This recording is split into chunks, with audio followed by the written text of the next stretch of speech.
The internet consists of tiny bits of code that move around the world, traveling along wires as thin as a strand of hair strung across the ocean floor. The data zips from New York to Sydney, from Hong Kong to London, in the time it takes you to read this word. Nearly 750,000 miles of cable already connect the continents to support our insatiable demand for communication and entertainment. Companies have typically pooled their resources to collaborate on undersea cable projects, like a freeway for them all to share. But now Google is going its own way, in a first-of-its-kind project connecting the United States to Chile, home to the company's largest data center in Latin America. People think that data is in the cloud, but it's not, said Jane Stowell, who oversees construction of Google's undersea cable projects. It's in the ocean. Getting it there is an exacting and time-intensive process. A 456-foot ship named Durable will eventually deliver the cable to sea. But first, the cable is assembled inside a sprawling factory a few hundred yards away in Newington, NH. The factory, owned by the company Subcom, is filled with specialized machinery used to maintain tension in the wire and encase it in protective skin.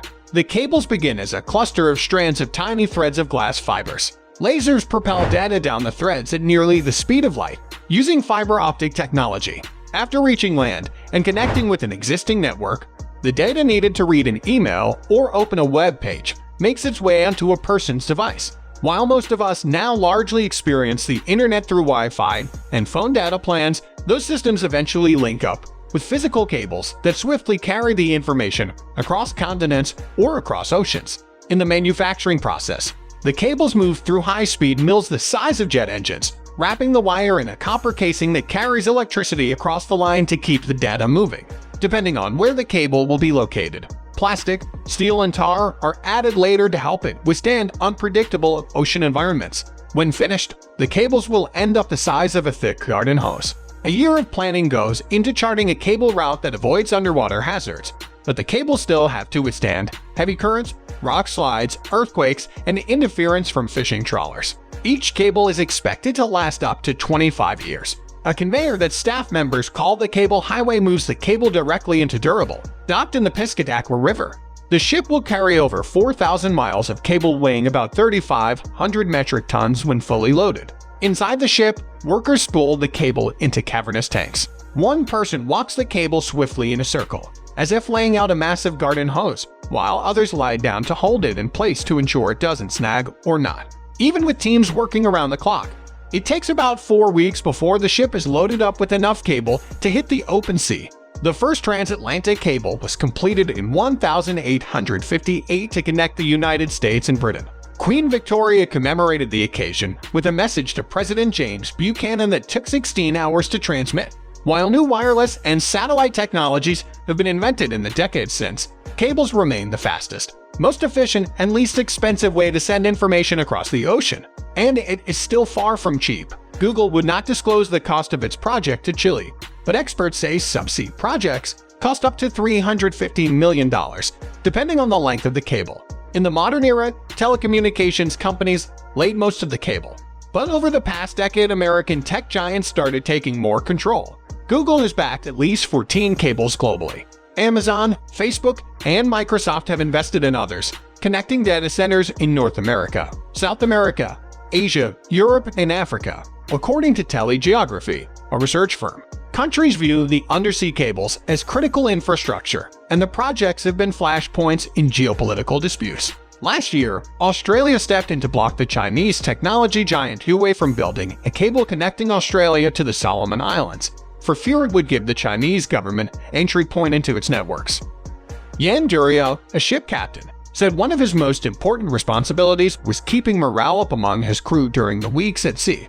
Building the infrastructure of our digital world is a labor-intensive job. With 53 bedrooms and 60 bathrooms, the Durable can hold up to 80 crew members. The team splits into two 12-hour shifts. Signs warn to be quiet in the hallways because somebody is always sleeping. The ship will carry enough supplies to last at least 60 days.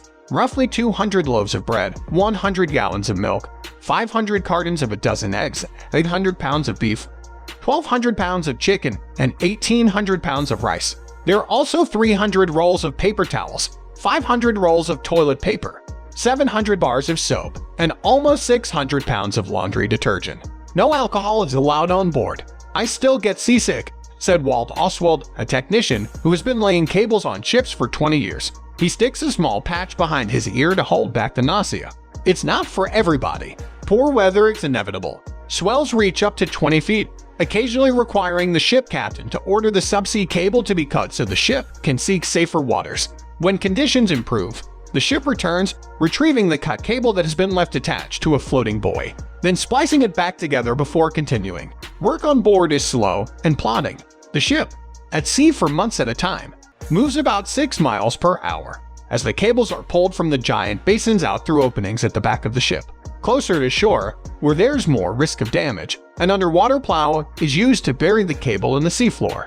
The durable crew doesn't expect the work to slow down anytime soon. After the Latin America project, Google plans to build a new cable running from Virginia to France, set to be done by 2020. The company has 13 data centers open around the world, with 8 more under construction, all needed to power the trillions of Google searches made each year and the more than 400 hours of video uploaded to YouTube each minute. It really is management of a very complex multidimensional chessboard, said MS Stowell of Google, who wears an undersea cable as a necklace. Demand for undersea cables will only grow as more businesses rely on cloud computing services, and technology expected around the corner, like more powerful artificial intelligence and driverless cars, will all require fast data speeds as well. Areas that didn't have internet are now getting access, with the United Nations reporting that for the first time more than half the global population is now online. So that's it for today. If you like this video, then please hit the like and subscribe button for more videos. Thanks for watching.